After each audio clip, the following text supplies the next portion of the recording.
Hello, Todd or Tom. Anybody on yet?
Hi, Teresa. Hey there. How are you? I'm good. And you? I'm doing well. Thank you for asking. Todd and Tom are on, but I haven't heard them chime in yet. I don't know if they're still dialing into the system or not. Alrighty. Let's hope that it's more than just the four of us. Are you involved with the Trail Ready conference? A little bit. Mike asked if I would tag team with him on one of the, I can't think of what they're called, breakout sessions for lack of the real word. Okay. You doing one on for the committee members? We're going to do the one on the area. Oh, okay. Regarding area events. Okay. So, yep. Are you going to be there? Yeah, I'll be there. I don't know if any of my other leaders will be there. I can't seem to get any of them to bite, but yeah, I'll be there. Same with us. It'll just be Mike and us. Or Mike and I. Yeah, and I'll only be there on Saturday as well, so something about my mother wanting me to be there for Mother's Day is... It was not a good weekend. I think I could have gotten some of my leaders to come if it wasn't Mother's Day weekend, but yeah. My mothers want the whole weekend, not just a day. Yeah. Yep, I hear you. It's like Mike Hickenbotham's dialing in.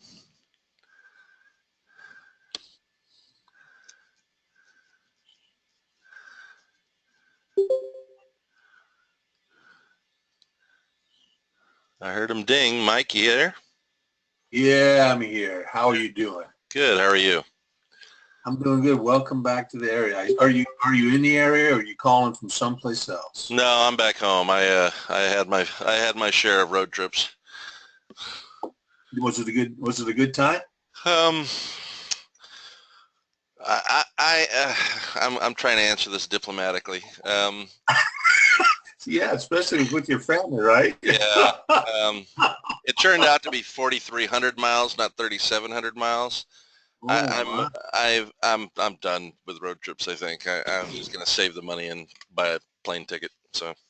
Wow, I'm getting ready. My daughter and her 8 kids just came through here this last weekend on their way. They're moving to Nebraska, and I'm supposed to meet them next weekend out there. So I'm definitely not driving. Yeah, it's a heck of a drive. So, anyways, I don't know. I'll probably get talked into it again next summer. Who knows? Hey, before we get started, can I say real quickly to you that I've been real good about being able to take care of all the other bills and stuff for the patrol rally and getting that cleaned up. And so I'm really grateful. We've taken care of Forest Home and all that kind of stuff. And I've taken care of Patrick. I want to take care of you too. So, okay. When you get the opportunity, pull those stuff together, and we'll we'll take care of that. Okay. Yeah, well, I will do that. I also have the receipt for the those compasses that that we purchased. Yeah, if you want to bring that up here with the folks and see if they have some suggestion as to how best to use that for the area, that might be a good idea. Well, I did speak with John as well, and he was okay with us buying it. If the money, and he was okay with us also using any extra funds from the patrol rally for that purpose. So if there's any money left, I don't know if there is any money left, but if there is, then we could just reimburse from that. I don't either because I don't have your bills. Yeah. All right. I will get those together. I promise. All right.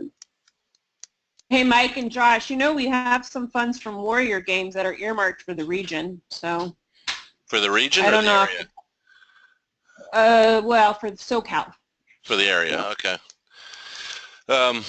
Yeah, that's fine. Well, I mean, let's see. We did use. I can justify compasses from the patrol rally funds because we did have a compass course. So we'll see what's available from that event, and then if not, then maybe we can reimburse from the other one. I'm not that concerned about it. It was $40. So I'm not worried about that either. I'm more concerned. Really, I want to make sure that it's a resource that people know is available if they want to have it, and how to get how to make sure that it's out there for people. And to get I did post on the Facebook page, the Southern California Leader page, that we did have it, but I'm also going to send something out to the via email to the troop masters as well. And then Jim Martin said that he had, I think, I don't know, 12 or 15 compasses as well. So and he said he actually has a curriculum that he uses for that process. So okay, good.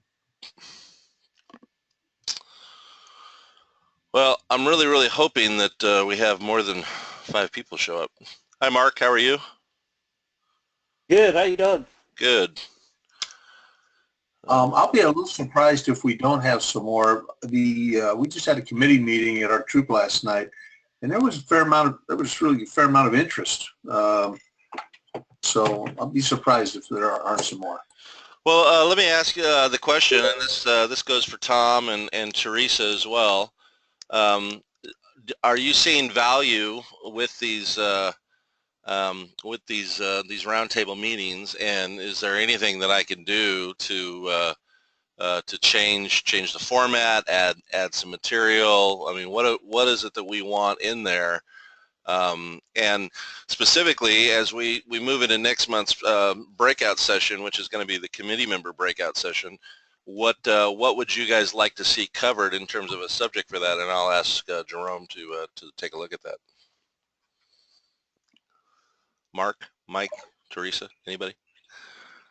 Does the discussion begin now? Yeah, go ahead while we're waiting. Because it says time's up in a big red dot. All right, hold on one second. There we go. That's intimidated now.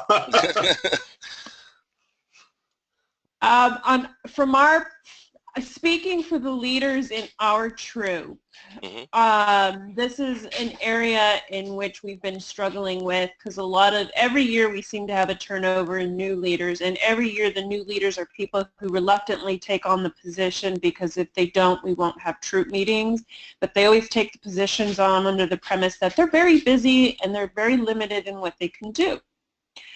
So because of that, I'm this year reaching out to outside of our troop members, parents, or leadership, specifically looking at retired scouts to VFWs and whatnot to see if I can get the time to commit to a troop. And I think once I find leaders that are committed to the mission, then... Oh, Teresa, I think you're dropping off a little bit. It'll be a priority because it's something they're committed to. Where right now my leaders just aren't really committed, unfortunately. So a possible subject then would be increasing commitment, not commitment level, because they're probably already feeling like they're overcommitted. Hey, this is John. I just joined in. Sorry. Hey, John. I'm late. Did you just call in? I don't see you on the attendee list. I just call in because I'm just now driving away from the church heading home. So Gotcha. I'll be home in about 5. Okay. We were just quickly before, since we've only currently got, John, excluding you, 6 people on the list. So I just really quickly wanted to see from the attendees, it looks like we got 4673 on there. Mike, I don't know if you can speak for 281, but what is it that we can do better with these roundtables and to serve the troops better? Well, from the meeting last night, or from our committee meeting, you have the same concern that Teresa's talking about. We've got a lot of moms that are on the committee.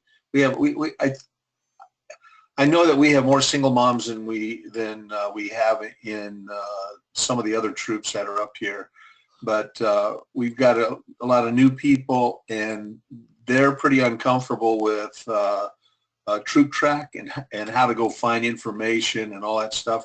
And we're discovering things that we're not doing well with Facebook and all that. But Troop Track in particular, we try to say, okay, everything is out there, and they just haven't gotten comfortable going out and doing that. So at a minimum, we're going to have some schooling in the troop, just spending some time going over that. But if there may be some similar things that are going on elsewhere that might get covered here. So do you think it would be for the committee member breakout next month, would it be beneficial to have some sort of session on here's the information? Because there is quite a lot of information spread out into a couple hundred documents that are out there, but how to find it and how to help yourself and gain the information that you need, would that be a helpful topic to approach? Yes. From my standpoint, I think it is. It comes up a lot for us. Okay. We assure Especially with the new system switchover, we're going to really need that, because we've got multiple repositories right now. Hopefully they'll come to one, but that may take a while. Yeah, it's going to take a while, definitely. Yep. Okay. Well, thank you for that. Let's go ahead and get started. Mike, can I get you to offer us a word of prayer to dedicate our time to the Lord? That would be my joy. Absolutely. Thank you.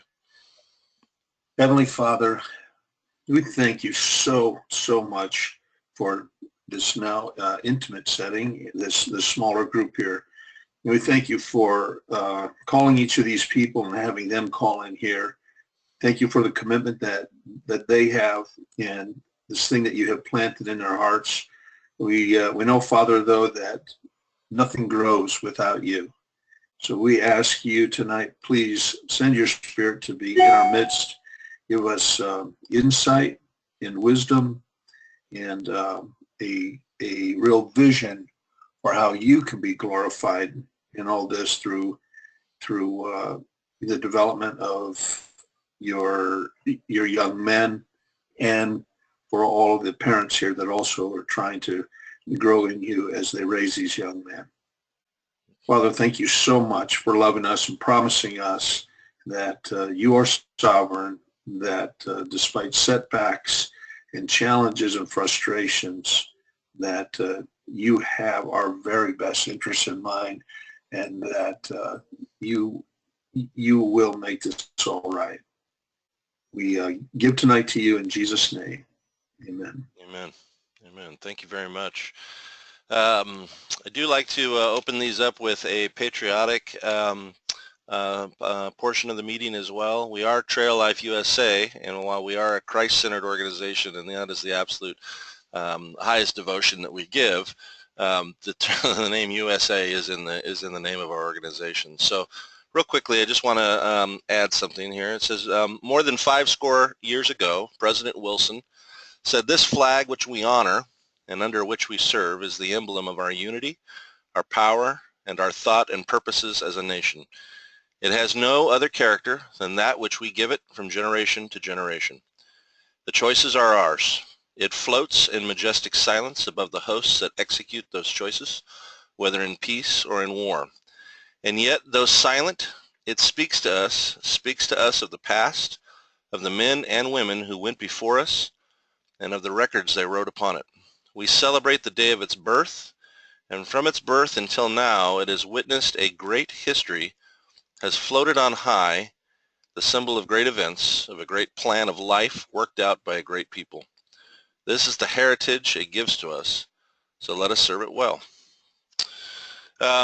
I think pretty much everybody on here already knows the area team, but real quick, just want to kind of go over it one more time in case anybody needs some contact information. Our acting point man is actually the regional, John, I think your regional team lead, I think is your actual title.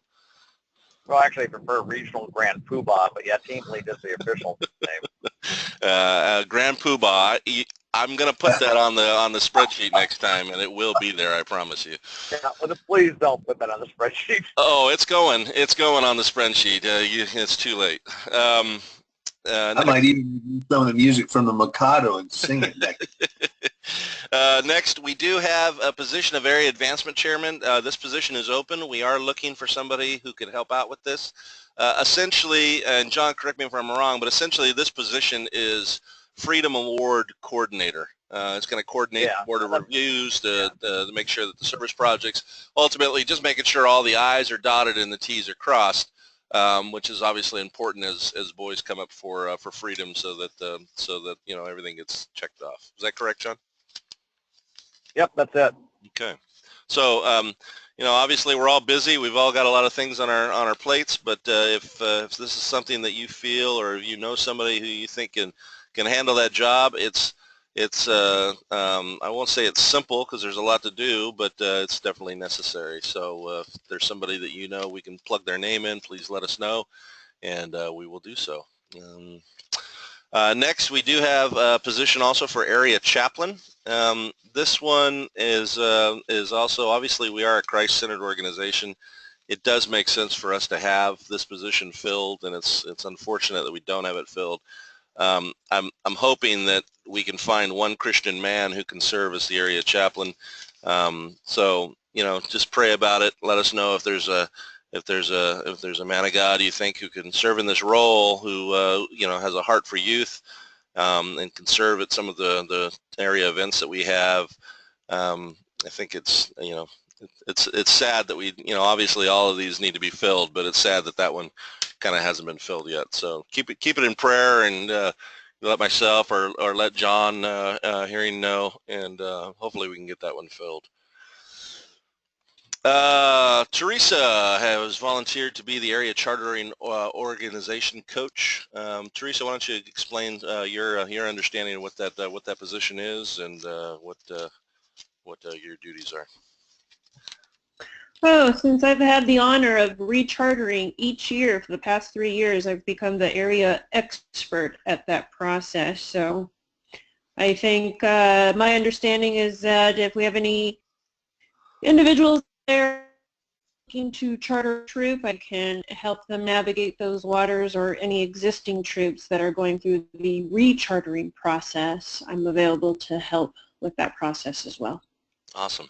Thank you so much. And then we do need also an area membership chair, new troop organizer, just to kind of get new troops on the right foot and kind of launched successfully, so that they don't kind of stumble out of the gate. So again, if you do, if you have if someone pops in your mind, or someone you're praying about it and you're led to give us a name, please let us know, because some of these positions definitely need to be filled. So okay, real quick, the training team. We do have several direct support advisors. John, Mike Hearing is still on here. I don't know if he ever confirmed if he's a DSA, but these are the DSAs for the various districts that we've split up. Yeah, Todd, do me a favor and mute your microphone. Just click your name and go to mute. There you go. Thank you so much. I was getting some feedback there. So DSAs, Direct Support Advisor for South Coast and Orange County is Jim Martin. The Direct Support Advisor for Channel Islands there is Mike Hickenbotham. We don't have one yet for the San Joaquin and Beaches area. That one is open, and even though Mike Wyant's name is there, I think, John, we're going to need to verify at some point whether or not Mike is actually going to serve in this role.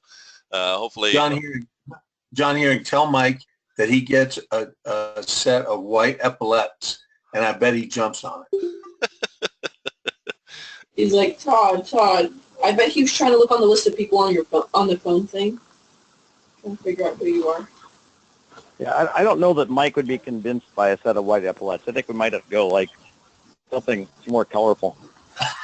You might be surprised. He was looking. He spoke about. I was a little envious at the patrol rally. So, but Mike, it might put him over the edge. Well, there you go. All right, and then DSA for South Coast and Imperial Valley, which is San Diego and South, or San Diego and a little bit north, is Jerome Kwasik. Am I saying that right? Is it Kwasik? I think it's Kwasik. I don't think Jerome's on, so hopefully he didn't hear me just butcher his name just now. Well, he goes by Jerry as well. All right, Jerry it is. That will get changed for the next meeting as well. So. Okay, so if anybody needs those email addresses, you guys let me know. Oh, and then I am apparently we liked Mike so much we decided to put him in there twice. And then there's my contact if anybody needs it again. I think most of the people on the attendee list has my information, but I'm always available. I work in IT, so my phone is always on to the annoyance of my wife. So if anybody has a question or something they'd like to run by me, I'm always available. So. All right, announcements. Anybody want to sing the song? Nobody? Announcements. Horrible way to die. What a horrible way to die. What a horrible way to be talked to death. What a horrible way to die. Announcements. If you're not having fun in trail life, you're doing something wrong. If you guys aren't singing silly songs or telling corny dad jokes, highly recommended. It's enough to get anybody going. All right, training coming up for anybody that has not done it. Please make sure that you're getting, and also this goes for any leaders in your troop. Hey, Todd, I think I'm still getting feedback. Is anybody else hearing feedback from Todd's mic? Anybody? Yeah, it's coming there he goes. through. It just all right, Todd. It looks like you muted it, and the feedback went away. So hopefully you can still hear me. And if you have any questions, feel free to unmute it again. So again, training. If anybody has training needs for their leaders, there is fast start training resources available. The online library and Troop Track does have quite a bit of information in it. However, traillifeconnect.com, they have launched Trail Life University. There's a whole series of short videos that kind of explain the program, and they're quite helpful. So highly recommend you get all of your leaders in there. It's I don't know if you guys have noticed in the announcements that I said the word, don't nobody sing the song. I'll mute all of you. I swear I'll do it. If you want to make sure that all of your leaders are getting trained, and if you notice in the emails that I send out, I do put in a tagline that every boy deserves a trained leader. And a trained leader is an effective leader, and you definitely want to make sure that your boys are getting the most effective program. So I highly recommend, even if you're fully trained and you feel totally confident, be that nag that gets in there and regularly remind your leaders, hey, get trained. Go to this website. Watch these videos for your position, and make sure you have all the information that you need to be an effective leader. There is basic training also available outside of the fast start training. It's the base camp training, which I think was John, you can correct me if I'm wrong, but I think it was developed out of the Northwest area. But if it's something that's an interest to you, please request it via your DSA, and we can make it available. It's a series of segments, kind of describes in much greater detail than a quick fast start video.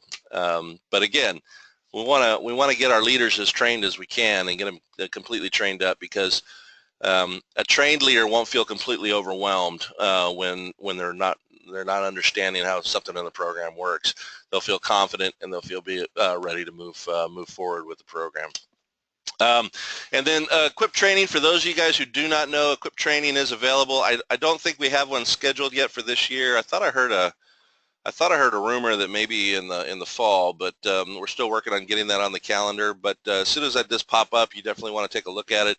It's a weekend course that's going to be teaching you the basics of the actual program in terms of getting in there with the patrol system and working the patrol method. Highly recommended, especially for rangers and especially for mountain lion trail guides and above, trail masters, advisors, and troop masters. So. Okay, roundtable training is. Hey, Josh. Yeah, go quick ahead. Question on that last thing. Yep. We're already putting together our calendar for next year. In fact, we're almost done with it, I hope.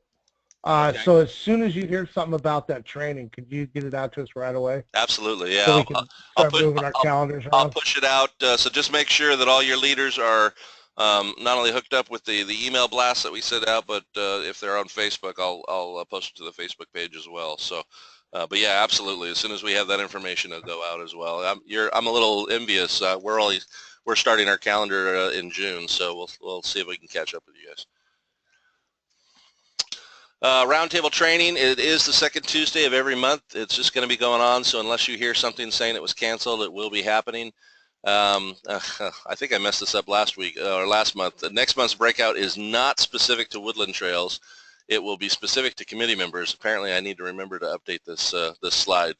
So, so next month's breakout is specific to committee members, and then the following month will be specific to navigators and adventurers. So, June's is committee members, and July's will be navigators, adventurers. So, sorry about the confusion on that slide. Second Tuesday, 8:30. Yep. All right, Trail Ready Conference. John or Teresa, any of you guys want to speak to the Trail Ready Conference and the value that it provides? I think, John Herring, you have the agenda of what breakout sessions we're going to do, right? If not, I can look it up and share. But I wasn't on last week's call, so I wasn't sure. Well, I think we're on the late registration at this point, right? $49. I haven't even registered yet. I'm so bad. Well, I won't. No judging. I won't judge. I promise. But yeah, I'm pretty sure that we're on $49 late registration fee. But again, it's definitely worth it. I believe the bulk of the training is going to be on Saturday, and then I think there's a brief Sunday as well. But John, if you jump on and you can hear me. I'd love to hear. I'd love to hear different. Yeah, I'm not aware of this Sunday. The agenda that I have that was shared last shows it finishing on Saturday. Okay. Right. And I confirmed that, I think, with John. He and I talked earlier this week. There is no Sunday agenda, at least not for this one, and it may be because it's Mother's Day. But, okay. Okay, so this must be old information then. So okay, so it's Friday to Saturday, but the bulk of the program is happening on Saturday. Yeah. One big thing on Friday night, and then most everything is on Saturday. The Friday night is the keynote speak? Well, I'm not sure if it's exactly a keynote speak or not. Because a lot of people they know will probably miss that. Okay. But I think we're going to have about 10 people coming up from our troop. And but we're going to be there just for a Saturday. Okay. Okay. Well, I know the topics are going to be not only building your troop ministry, but there are going to be position-specific tracks for direct contact leaders, troop committee members, area team members, and prospects. It is open to the adult troop and area current members and area team prospects only. So there are no youth activities planned. So if you're bringing a kid, there's nothing for them to do. So my understanding is don't bring a kid. This is only adult training at this point. So, but again, highly recommended. I will be there Saturday, so looking forward to seeing all you guys and meeting those of you who I haven't met yet. Okay. Okay, wait a minute. I have a question. Time out. Yep. I went back. Going back. A lot of my attendees are asking, is this going to be a uniform Class A? We don't call it Class A's anymore. What do we call it? Troop uniform event, or is this going to be a travel uniform event or Class B? Wear what you're comfortable with. That's the way I'm telling people. Okay. Wear what your troop wears. You know, I'll probably wear my travel shirt for Friday night, and I'll probably actually have my full uniform shirt for Saturday. But you know, I'm not. Nobody's gonna be turned away based on what they're wearing. Okay. Tom, I'll be wearing my Everybody's Class asked me. Okay. All right. I'll tell them to wear their Class A's then. Okay. Cool. Thank you. Also, we won't be there. We will not be there Friday night. It's too hard of a drive for us to get out there Friday afternoon. So Yeah. we'll be there in the morning. Cool. What time is it? Does it start in the morning, John? I don't know off the top of my head. I don't have it open. Agenda. Teresa, I'm sorry, you were saying something? Yeah, I'm showing that Sunday morning or Saturday morning, excuse me. It starts at 8:15 a.m. with worship and prayer, and then Rob Green is set to speak at 8:25. Good grief, 8:15. Teresa, is there some place where that's posted where I could get a copy of that? I don't know if it's posted anywhere. I haven't looked online to see what they have as far as information or details. I'm getting all of this just from the email string that I'm in. I'll jump online real quick and I'll take a look to see if it's posted. If not, I'll share it. Okay, thank you. And actually, Teresa, if you make sure when you share it, you get it to me as well, because I'm going to send out another email reminder to everyone, just making sure we do one final blast, trying to get any late registrations in. Okay. Okay. Point man update. John, are you able to? Are you actually looking at this, or are you still just via phone right now? Yep. I'm home now. I can see it. Okay. Summer adventures. So Glorietta. Glorietta is there's a schedule. You can see it. They are really pushing it pretty hard. There's some doubt there's going to be a Glorietta next year. You know, so it's actually probably going to be more individual troops. I think to some extent they basically have discovered this is pretty hard to try to put something on nationally. So there'll be more of an encouragement to do regional events next year. So you can kind of see that. There is no East Coast thing. There is a Camp Aiken event that's taking place. It's really more of a training event than anything else. It's really designed for adults to go and get adult training, and at the same time, youth can go and get youth training. So that's very different than what we're talking about for Glorietta. This isn't. It's not too late to sign up for Glorietta for troops, is it not? I mean, because it's pretty. I don't pretty think late so. in the game. I don't think they're full. At least Okay. that's not what I've heard. They're not full. So. Okay. Okay. All right. There is still room up in the Northwest regional roundup that's going to be taking place. We have 97 boys and 58 adults signed up, 10 troops. We basically said we can go up to 150. So we're still looking for people to sign up there if they're interested. I know it's a long haul, a long drive, but it's also going to be a pretty cool event. So if you want information, you can email me and I'll send you a flyer about it.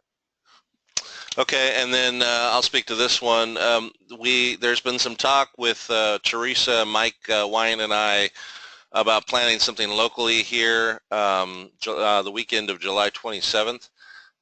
We're still trying to kind of narrow down some of the details, and the TRLC kind of is taking precedence right now before we were able to kind of finish that. So we've scheduled a conference call for any troops that are interested in joining. It's this Tuesday, the 16th, at 8 p.m. And you can see I'll be posting this on the website as well. But you can see the information there. We're looking to ascertain, what's the cost going to be, who's going to be able to participate. Is this just going to be a navigator adventure thing? Are we going to be allowing the woodlands in?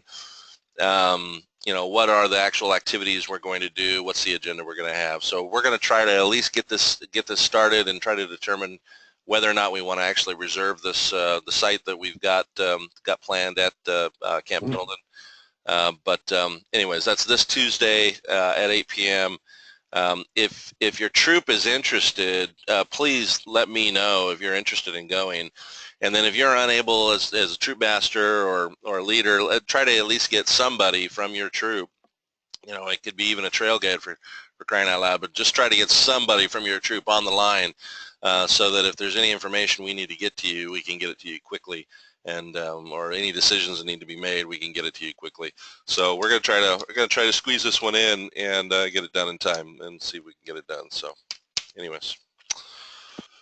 Hey, Joshua, real quick, another date that was thrown out there by Aaron Wyant and actually works for our troop better, so that's why it says tentative there, but would be August 4th through the 8th. I thought, I'm not sure. yeah, I mean, I don't want to take too much time up from the, Yeah. But I thought there was a problem with teachers or something. They're preparing for school, or I don't know. Later in August, but Later. that's early enough in August. He checked with his guys, and that works. Okay. Okay. Well, so like I said, conference call this Tuesday. Join on if you're interested or you think your troop will be attending. So, okay, though. So this is our current Trail Life troops. Looks like we are still trying to. Any news on the Twin Peaks troop, John, or is that one getting ready to form yet? Or No movement that I know of. okay. I haven't heard anything new on them. This is really pretty much unchanged. We do have a few, we have at least one troop that looks like it's going to actually have to move chartering organization. That's California 4110, Legacy Secondary School. So they barely got chartered, and now they're chartering organizations saying go somewhere else. So, yeah. So what's the, was there a reason? Was there a reason behind that that move? Because I know that I think it's Lancaster is having the same issue. Basically just non-support from the church administration. Huh. Church administration said, sure, this is okay. They didn't really realize what the cost, if you want to call it that, basically the commitment involved in being a charter organization for Trail Life was. They thought this was more being a landlord, Boy Scout style. Okay. All righty. So keep 4110 and again keep 148 in your prayers. Let's hope that those troops survive this time. Yeah, 4673 is actually not in Garden Grove. They are actually in Huntington Beach. Okay. Hey man, this was your list. You gave it to me, and it's not my fault. Yeah, I know. Sorry, Todd. Actually, we've got 4673 listed twice. Once in Garden Grove, once in Hermosa Beach. Well, there are two troops with that number. Oh. Yeah, it's extremely convenient that we have two troops with the same number. God help us if we actually get you guys together at a camporee. What was that, Teresa? I just said it gives us something to laugh about every time we get together and people figure that out. Yep. Okay, this is the map of all our districts as well as all our troops. I think there was a. Do you have the contact for that Oceanside pre-charter, John? I would like to get that to one of my leaders who's moving down to Pendleton. Who's possibly it's actually interested. A prospect. Oh, it's just a prospect. It's actually a prospect. They haven't actually pulled the trigger on it. Oh, okay. Well, if you could, if we could maybe do a hookup, I have a pretty dedicated leader and his son who are transferring down to Pendleton there, and he's looking to form a troop. He's actually they've made some noise to form a troop, so maybe that would be a way to kind of get that down the road. So. Yeah, and we have a long list of prospects as well as a family that travels from Oceanside down to us every other week who would love to have a troop up there. So you got at least two people there who would be willing to be leaders or committee persons to get a troop off the ground. Okay, help needed. Yep. Help needed. Go ahead, John. Beg for a point man. I've begged this enough. You guys don't need to hear me whining anymore. But now, in all seriousness, the time is coming where I really cannot continue to serve as your acting point man. I'm stretched too hard and too thin trying to cover. At this point, I'm trying to cover 4 areas, and I really have to shed 1 or 2. So It's starting to do a disservice for my primary area. And, so we really need somebody to really pray about this and step up to the plate.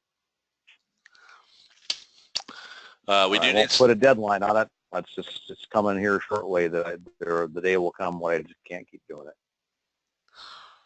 Well, we appreciate your service so far, and we do not look forward to that day, but we do definitely look forward to the individual that God sends us to fill those shoes. So we do have some needs for some additional DSAs. John, I was possibly interested in the DSA training, so if you can send me the information for that, I'd be interested in taking the training myself possible.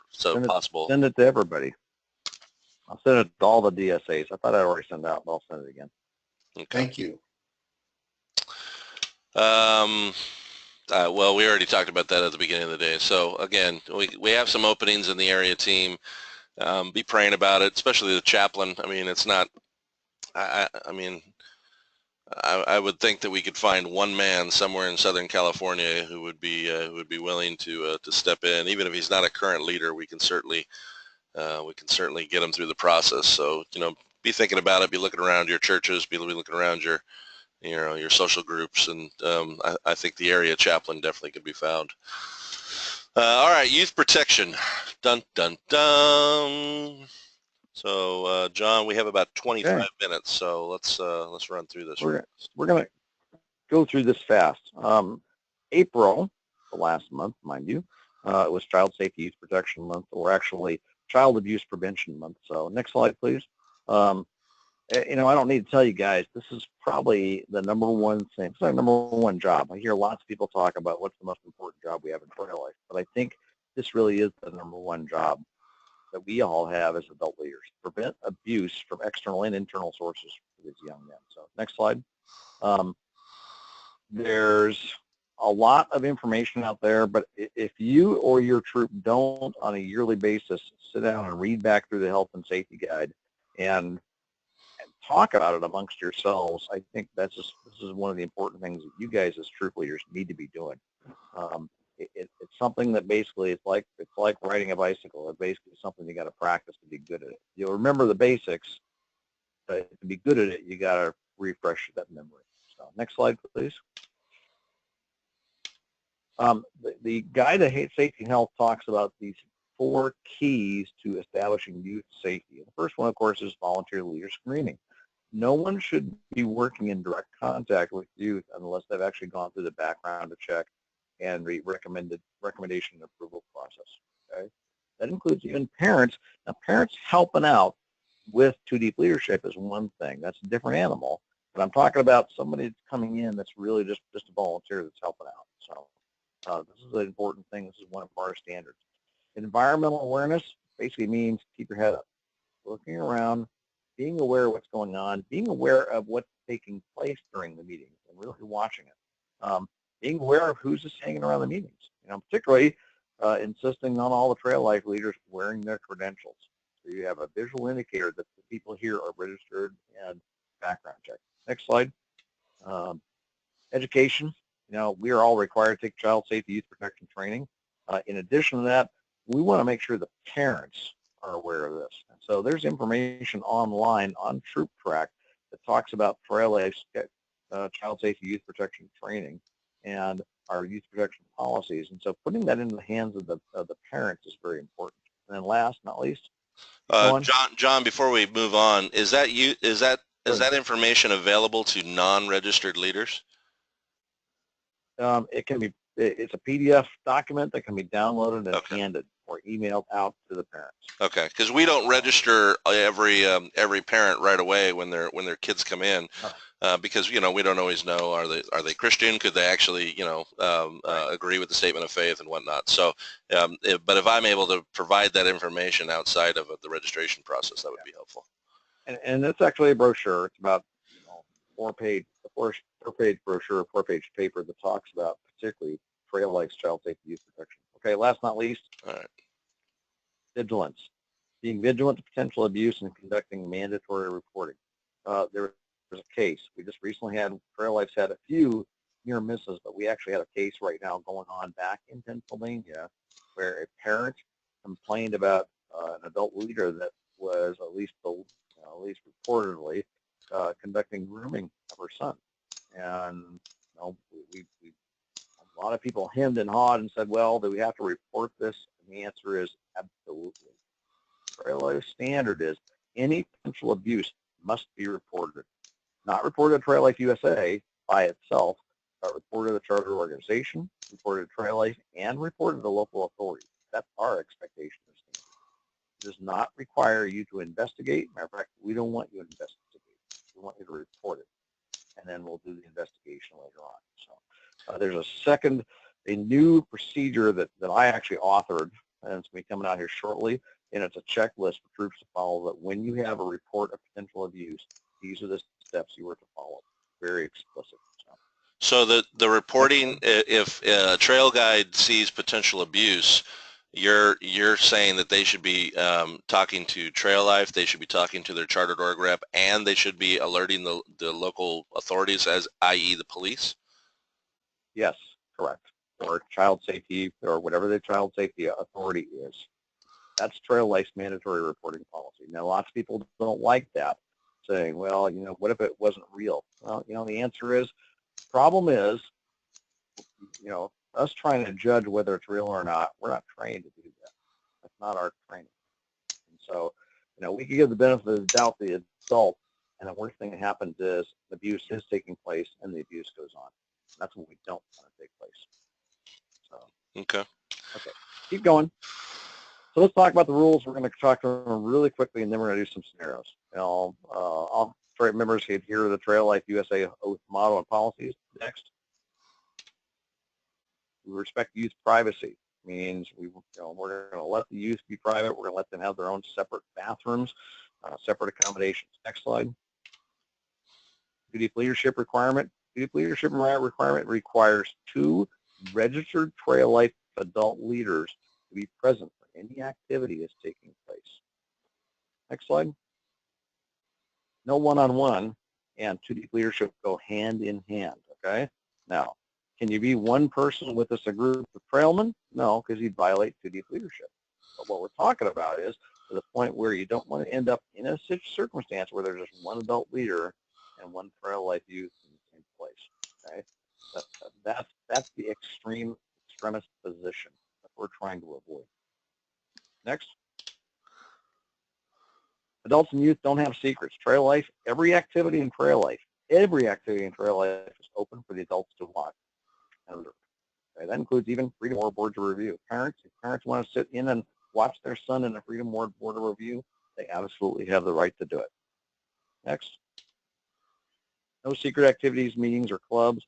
Even the Vanguard program is not a secret activity. And that the stuff that takes place there is available for parents to observe, and it's overseen by leaders. So we don't have secret societies. Next. Appropriate clothing should be worn, which means no skinny dipping. Next. Just keep on working through this. No hazing, bullying, physical hitting, or corporal punishment. What's corporal punishment? Let's talk about corporal punishment. It is anything from, hitting on the back to slapping kids to spanking them to forcing them to do push-ups and things like that. That's corporal punishment. So, next. Youth leadership should always be monitored by adults because youth leadership left unbridled will basically run amok. Trust me. Next. No inappropriate physical contact, which means, as adults, we have to even be cautious what happens when we're touching youth. We want to ask permission. Can I show you how to tie that knot? I'm going to touch his hands. I'm going to ask him permission first. Next. And camera, cell phones, especially cell phones anymore, because cell phones effectively are cameras. They have the way to become abused pretty fast. Cell phone videos inside bathrooms, showers, things like that. So we have to basically ride herd in that closest. Next. So let's talk about a few scenarios. Let's go through this one pretty quickly. So your troop's going camping with the entire troop. What do? Well, the very first thing you got to do is you got to read up on it. Trail life considerations for fox trailmen and overnight activities. So what's the general first rule of thumb? Units are going to sleep in the same unit. Now, for example, foxes are going to sleep with their parent, obviously. But if you got a hawk or mountain lion, who are they going to share a tent with? They're going to share a tent with other hawks or mountain lions. Or an individual hawk can share a tent with his parent. Now, that same parent can't share that tent with other parents' kids. That's not going to happen. So navigators share tents with navigators. Adventurers share tents with other adventurers. What if you have a case where you only have one adventurer that came on the trip? Joshua, what's your answer there? They need to have their own tent. They're going to have their own tent. That's what's going to happen, okay? Is that challenging? Yes. Is it complex? You bet. But it's setting up those barriers to prevent the abuse from taking place. Now, the best solution is you have a tent of 3. Buddies of 3, okay? Sometimes you can't quite put that all together. You're going to have 2-person things, 2-person tents. But that buddy of 3 is certainly going to be something you're going to want to enforce, particularly if the boys are getting out of their tents or they're going to the bathrooms or they're going outside of the immediate camp area. Okay? Questions about that? Bathrooms are a pain. There's no way around it, okay? Depending on the circumstances, this is why it's really important to go and check out the circumstance before you get there. You know, you're going to have to basically try to set up a separate bathroom system. If you've got your own bathrooms, you've got private bathrooms, you can designate one for use, one for adult males, one for adult females. You can get away with that. You know, what if you only have a group bathroom? Well, you're certainly not going to send the young men to the women's bathroom. So what you're going to basically have to do is you're going to have to work again within the system to try to make sure that you know, your risk there is somebody that's outside the trail life group. And so you go to this bathroom that's the camp area. The adults can go in, clear the bathroom, or make sure the bathroom is clear of other adults. And then once it's in, the youth can go in and go use the bathroom. In the meantime, the adult stands guard to the door and keeps other people from entering. So, okay. If the easiest circumstances, if you got like single person porta potties and stuff like that, then that's really easy. They got a lock on the door. Okay. If you don't have a lock on the door, then you put a sign on the door or something like that. So we're supposed to play bouncer at a group camp out or a group campground that has a public bathroom.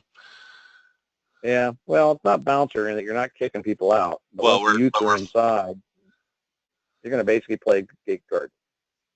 And most people will understand it. You know what I'm saying? Just say, look, this is our you know, child abuse prevention policy, and this is what we're doing is to make sure that there's no possible accusation of child abuse taking place. And if you explain it in that sense, these guys aren't going to go inside that bathroom. They're going to wait until the kids come out. Right. So, yeah. Okay.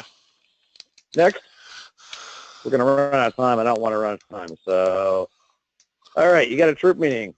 You only have enough leaders for one registered leader with each unit. What are you going to do?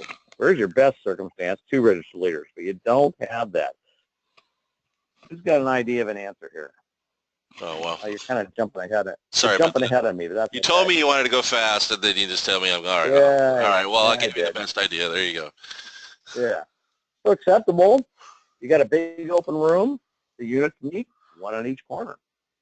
And so then you effectively are creating 2 deep leadership by doing that. If the youth have to get up and go to the bathroom, they're going to go with their buddies to the bathroom, or they can go with their parents. And in the meantime, you're still maintaining that 2 deep leadership and not having one-on-one. That's basically creating it. And I'm jumping ahead to the next one. Another okay idea is you got separate meeting rooms so the doors are open, and you got 1 adult that's a rover. So basically what he's doing is he's roving from room to room to room and constantly moving, you know, not stopping for any length of time. And mostly what he's doing is just make sure that again, he's enforcing that 2 deep leadership. Now, it's not quite as good as the other one, but it's not bad. The one place that starts falling apart is if you only have 1 trailman for a unit, then this doesn't work anymore. Because you end up the second that adult walks away, you got a one-on-one circumstance. So this is only an okay thing. And of course, not acceptable is individual units meeting in separate rooms, no rovers, no behind closed doors, and you cannot use parents to fulfill the 2 deep leadership or to basically prevent the no one-on-one. Parents do not count in any of these equations. Anybody I got have a question? comment. Why I'm Go ahead.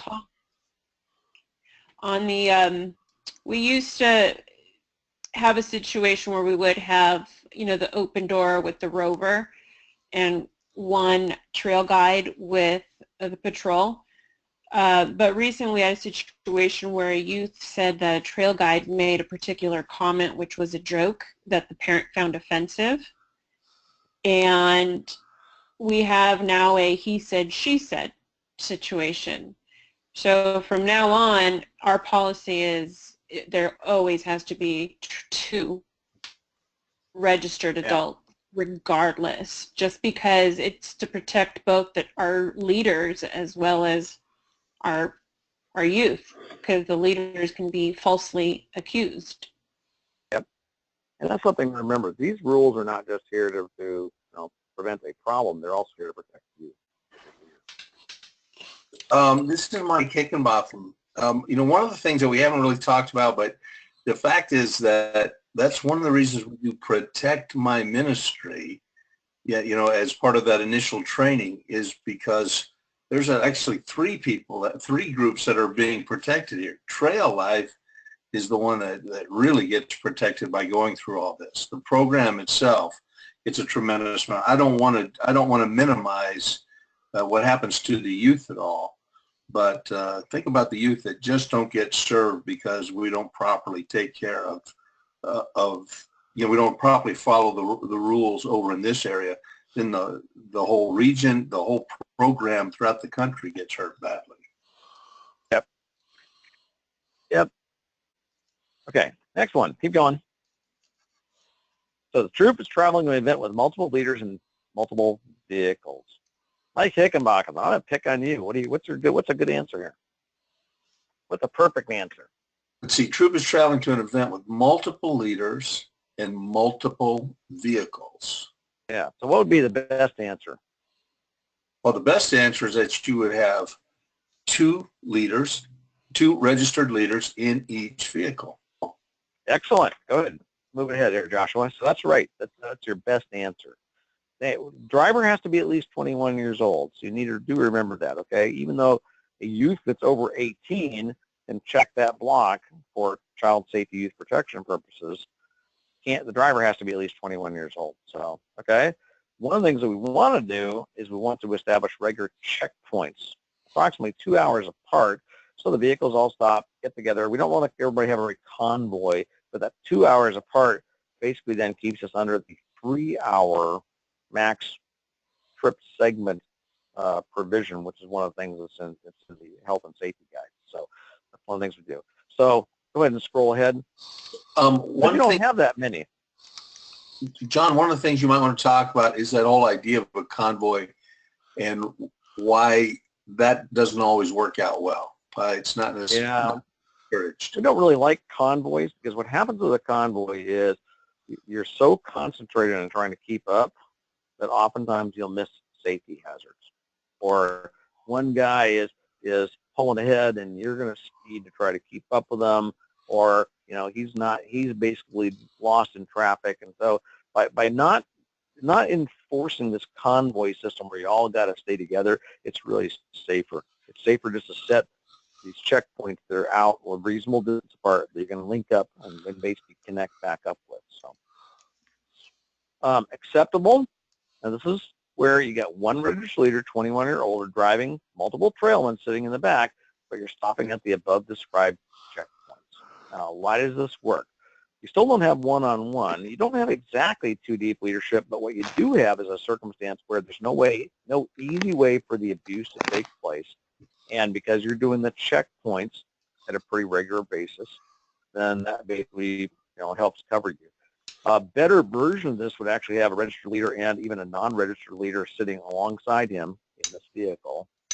Now, obviously, still the best is 2 registered leaders.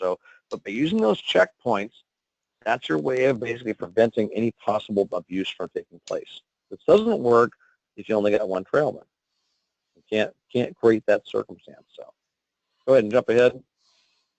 And of course, not acceptable single trailman, single adult in the vehicle, unless the trailman is the son of that adult. Then that's a circumstance when this works. So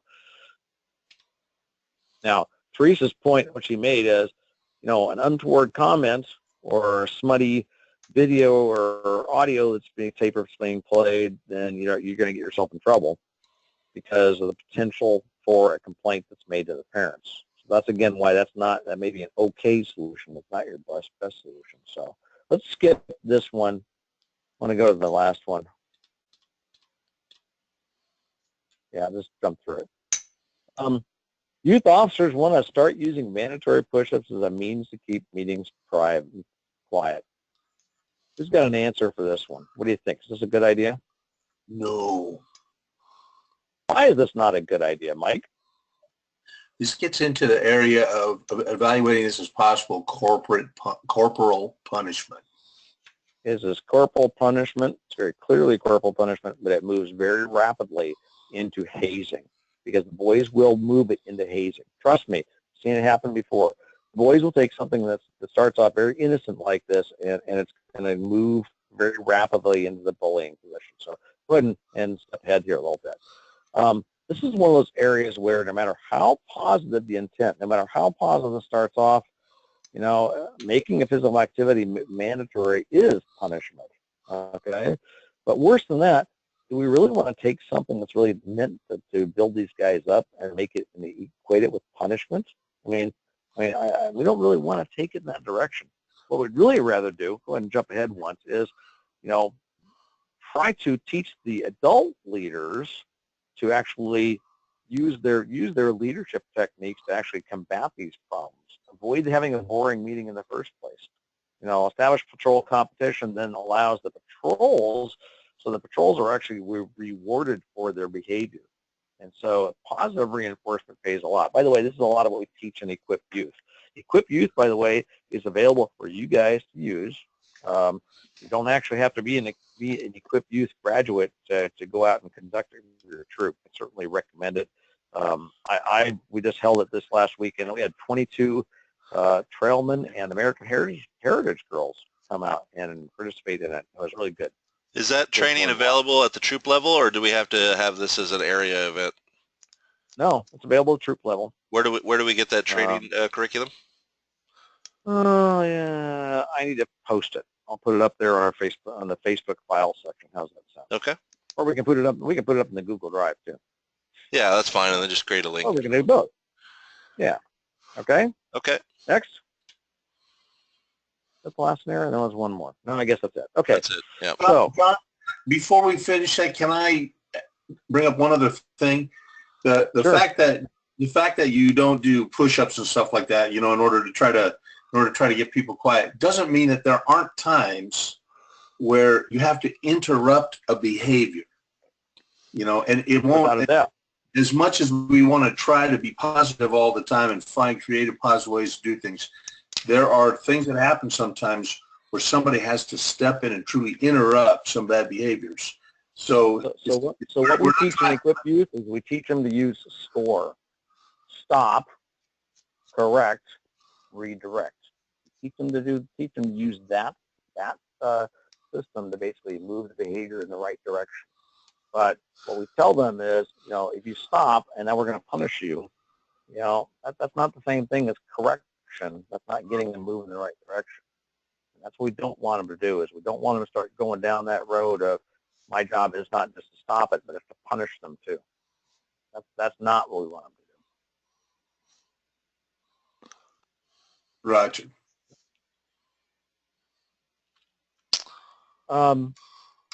Okay, I kind of hit this pretty hard already, but there's not a lot of room for compromise. There's actually no room for compromise or shortcutting on child safety youth protection policy. I've heard troops say, well, we'll call it a non-trail life event so we don't have to comply with these child safety or youth protection or trail life health and safety guide rules. And of course, my response to that is, what are you teaching your youth? That the rules are, I can ignore that. Gee, I don't need to pay attention to that stuff in the Bible because it's not Sunday. Is that really what you want to teach them? Any questions, child safety, youth protection, any problems you run into or scenarios you're scratching your head about?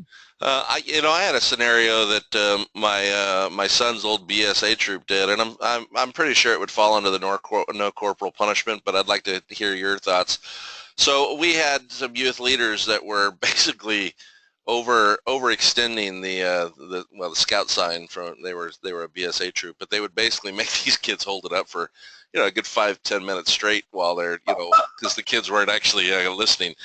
Their arms are turning blue and the whole 9 yards. But I would think that that would fall under corporal punishment as well. Now, I'm not advocating to doing that in my troop at all. I don't want you guys thinking I'm some sort of crazy man or anything. But I'm assuming you would say that would be under corporal punishment as well, right? Well, and I would. But now here's what we teach them in Equip Youth. That sign, the trailman sign, is actually a good way to get the meeting to quiet down. The problem is, you're right, not everybody's going to respect it. So one of the things that we said was, this is one of the games we play, is you got everybody set up in patrols, and the first patrol that gets all their hands up in the air basically gets points in this competition, patrol competition.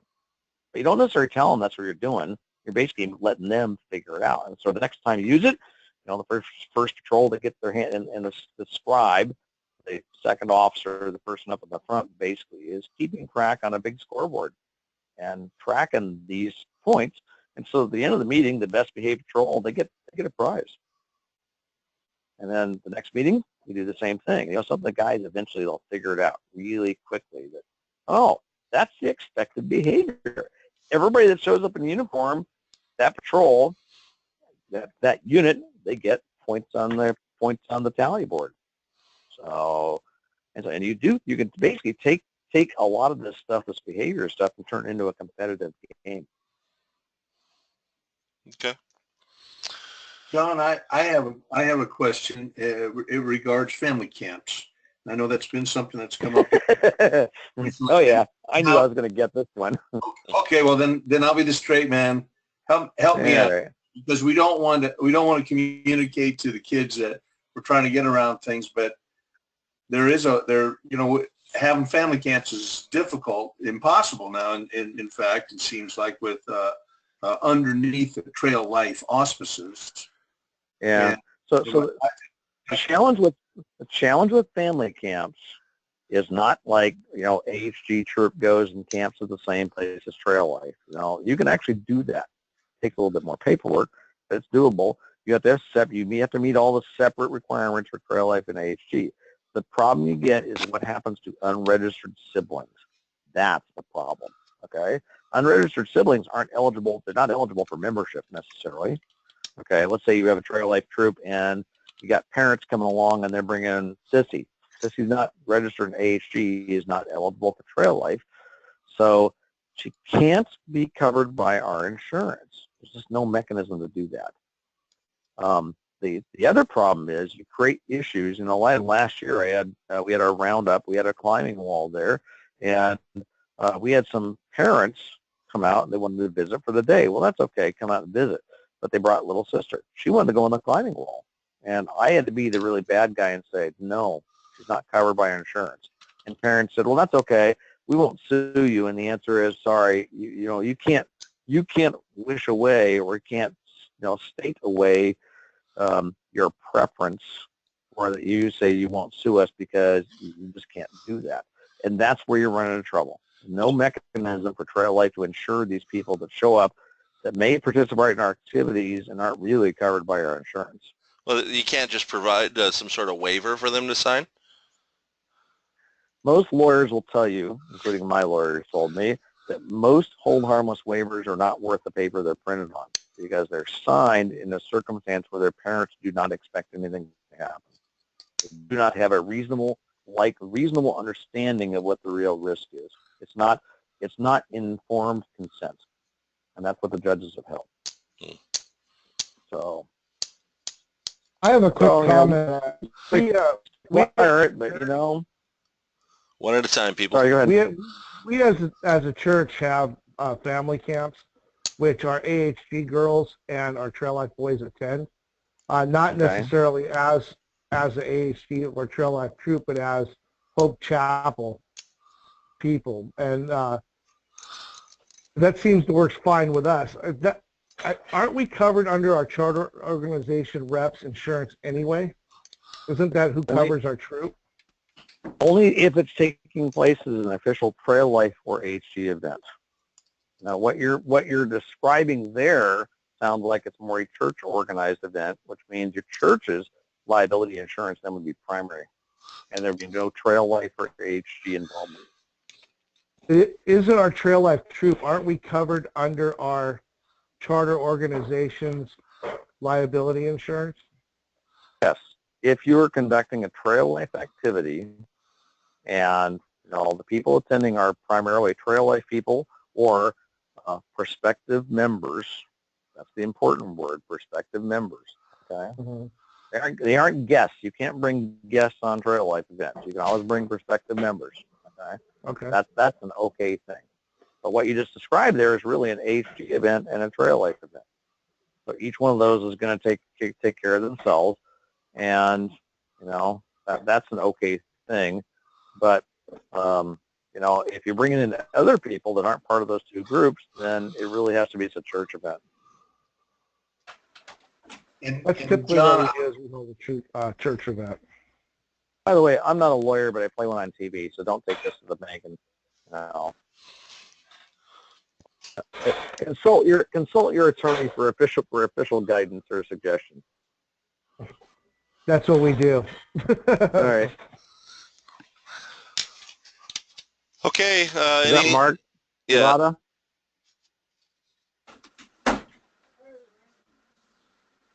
So somebody was asking the question. Yeah, I'm going to let it go and stuff, but we're being honest with the church about the fact that they need to be the primary person if we're going to have a family camp. But the primary purpose for having a family camp is to be able to, further the work in the ministry here of trail life.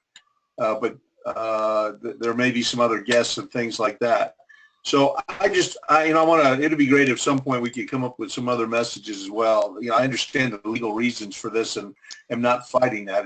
It's clear to me why it has to be that way. But our church went ahead to Mutual of Omaha and got an umbrella policy that covers our youth group. It's not Trail Life, it's not HG or Boy Scouts or anything, it's a separate youth group. That umbrella policy basically covers anybody that attends, including guests, okay? It's $10 a month, $10 a year per youth for the entire year. Pretty cheap, we figured that was actually a pretty cheap mechanism of basically protecting the church. But the only thing it doesn't cover is things like skydiving and bungee jumping and stuff like that. So. Sure. But my point, I guess, and the thing I'm a little concerned about, because I'm as concerned about being as honest with everybody as we can possibly be, is that it's a church event, but everybody's wearing a Trail Life uniform. Everybody who can, at least, wears a Trail Life uniform, and the reason we're trying to do it is to give them opportunities to learn different skills and all that stuff for advancement or whatever. So it's effectively a Trail Life. It's a Trail Life outing where we've asked the families to come with a joyous participation and all that kind of stuff, and they may want to bring somebody with them. And I understand that, and the online forum has been having a lot of discussion about this, and lots of people want this. I guess the question though is, what do you want to pay for it? Because in the end, it will drive up our insurance rates. Trail Life will have to figure out how to pay the additional insurance. Now, if people are willing to say program support fee goes from $20 a year per boy to $30 a year per boy, and as part of that, you would get this. Would people pay that? I would rather pay for that than a substandard troop track replacement that's not going to do everything we needed to do either, and we're not going to have a staff of developers to keep it up and running. I would certainly pay for that. Well, and I get that, but there's a lot of us that basically would say the sooner we're off troop track, the better off we are. I'm not arguing that, but I'm not saying that anything we're going to come up with is going to be better as well, because we're not going to have the staff with our tiny little 10-man operation in South Carolina to be able to keep that up to date. But It's actually being done by a vendor. It's going to be, we're going to pay the vendor to actually do the maintenance support. So it's kind of like Troop Track in that respect. The difference is it's also, we're going to actually own the data. We're going to actually own the code, as opposed to struggling with, access. We're struggling with it being allowed to access our own data. So we are well over time. I'm certainly more than willing to hang around for a few minutes and answer questions, but I think we should go ahead and close the meeting officially. And let people go on and off if they want to. Yeah, let's. I typically have a staff minute in here, but let's end it in a word of prayer. Lord, we lift up our efforts to you. They are for your glory and your glory alone. And we just pray, Lord, that you would use our hands and use our minds, use our hearts, Lord, for the benefit of the boys that you've placed in our charge and for the glory of your kingdom. And we ask this in Jesus' name. Amen. Amen. Amen. All right, guys, thank you very much. This will be online on the Facebook page, so please let your leaders that weren't here know, and they can get the recorded version of this. Good night, everyone. John, can you stay on for a minute?